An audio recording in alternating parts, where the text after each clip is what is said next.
Hi there, Trisha Peridot. I have a challenge for you this week, and that is to really observe yourself and take notice of how you define different words in life. So, word number one, or the primary word, I think, as you're reading the blog, you'll see is addiction, and thinking about how do you define that? When you think of the word addiction, what do you think of? And then recovery, the same thing. How broad or narrow is the definition that you have? Because what I see in the general population or among most people in the world that I interact with, not everybody in the world, but the people that I come into contact with generally have a very narrow perspective about what addiction is and what recovery is.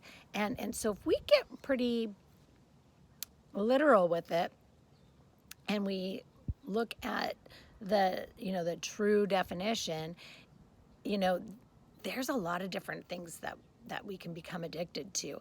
And so that could even be, I'm addicted to sneaking.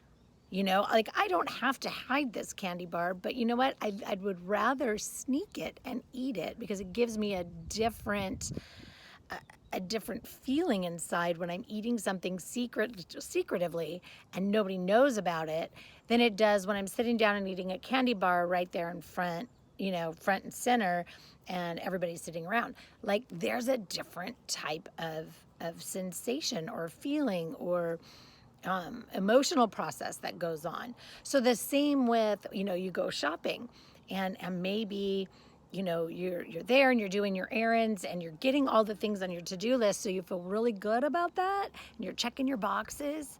But then there's those things like, oh God, I just really want this. I don't need it, but I really want it. So I'm going to get it. And then, those thoughts that go on like, okay, so I'm going to buy it and I'm just going to sneak it in the house, and then I'm going to sneak it into my closet. I'm going to sneak it onto a hanger and, or whatever, right? The process that I'm referring to. And it's a big one. And then, the same goes for, like if you're a drinker or somebody that used to be a drinker and suddenly you find yourself just kind of walking past and taking a swig, right? And generally I find that it's my folks that it's one of the primary reasons why people come to work with me is because they find that in the middle of the day they're just getting this urge like, oh God, a swig of alcohol would be really good, like it would just relax me and calm me, and they go through their whole series of justifications and excuses, and then they take their swig, maybe they have a shot or two, and they put it down. But they're doing this at random times of the day, and they're getting a different sensation about it because nobody knows. It's not that they're necessarily doing anything wrong, even though it's not appropriate.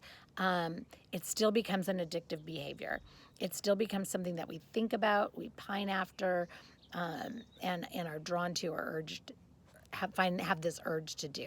Anyway, I don't want to ramble too long. I do really want us to, broaden our perspective around what addiction really is and what recovery really looks like, feels like, and can be, because there's a lot of different things in this life to recover from.